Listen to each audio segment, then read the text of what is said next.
Alright, welcome back po sa Pauka Sports. Ako po si Pau Salud. Pag-usapan po natin itong new NBA All-Star format. Pero initially gusto ko agad sabihin sa inyo, parang tatama pa rin yata ang mga NBA All-Stars natin dito sa format na ito. Pero bakit ba pinaltan ng NBA All-Star format? Lagi-laging nagbabago, no? At ano ba ito? Explain ko po yan sa inyo. At bago yan, syempre gusto ko munang pasalamatan po ang ating sponsor. Ang Arena Plus, Ang Arena Plus po, dyan nyo po mapapanood yung NBA games. At syempre, may bonus kayo dyan. Game responsibly, lisensyado po yan ng PAGCOR. Pag-usapan na natin, ito po yung new format ng NBA All-Star. And I wanna know kung agree ka dito o hindi. Kasi merong mga nagsasabi na parang pangit yung format ng NBA All-Star. Sana na lang, international versus US. Pero kasi baka kulang, hindi magkasya, ang dami kasing NBA All-Star na Amerikano. Anyway, ito po yung ating format. Kakalabas lang ito, pinag-usapan na nga sa ESPN. So, 2025 NBA All-Star Game format, 2 semifinals game played up to 40 points. Those winner advance to the finals, and there are expected to be 3 All-Star teams of 8 players each and Rising Star Game winner. So, explain ko po na maayos yan. So, ibig sabihin po, ang darating po nating All-Star ay magkakaroon po ng 4 na teams.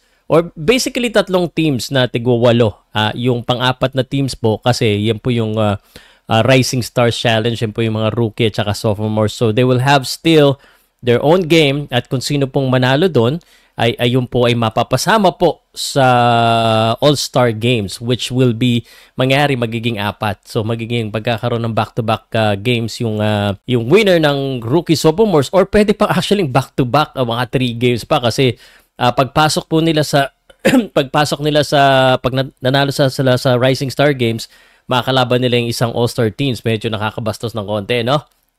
Nakakabastos ng konti sa All-Star. At yun siguro magiging competitive. Sa tingin ko, syempre, nakakaya naman, matatalo ka ng rookie sophomores.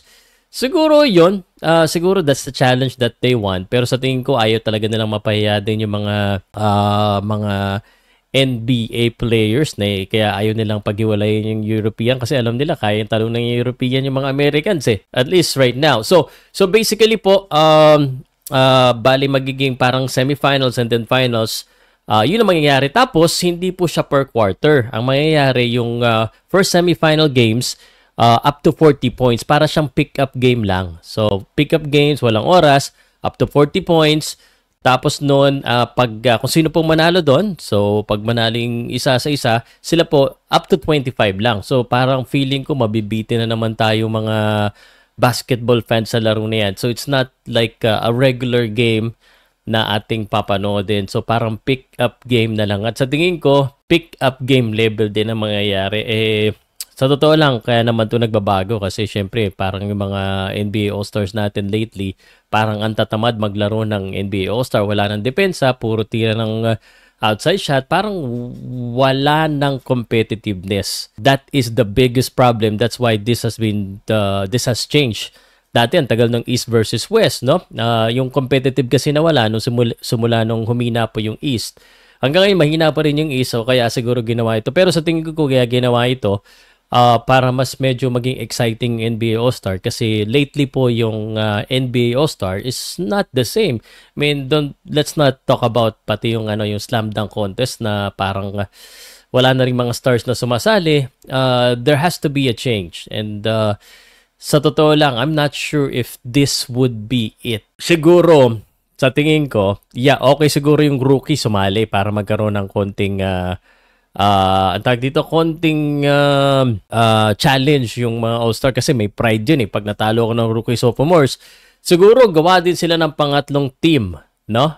Na international teams para naman ma-challenge naman yung mga Amerikano at magkaroon ng competitiveness, kasi pride and honor na yan siguro gano'n na lang, no? Kasi feeling ko kasi pag international at saka Team USA lang o Team World versus Team USA lang, parang kulang Kulang din yung time, kulang yung roster.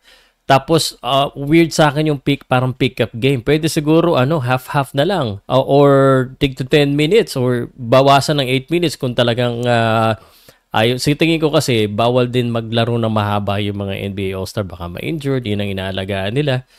'Di ba? So, but personally, I am not a fan of the new format, but I understand why it's happening. I would want to see a traditional kind of game. Yung may quarter, yung like the real game. Kasi yung parang plus 40, parang ilang 3 points lang yan. Paano pa pag may 4 points? Parang ginaya nila BBA. I'm not a fan of the new format. And sana ano na lang yung or dagdagan na lang nila ng yung isang team gawin nilang world. So I think I'm gonna post that. What do you think, guys, of the new NBA All-Star format?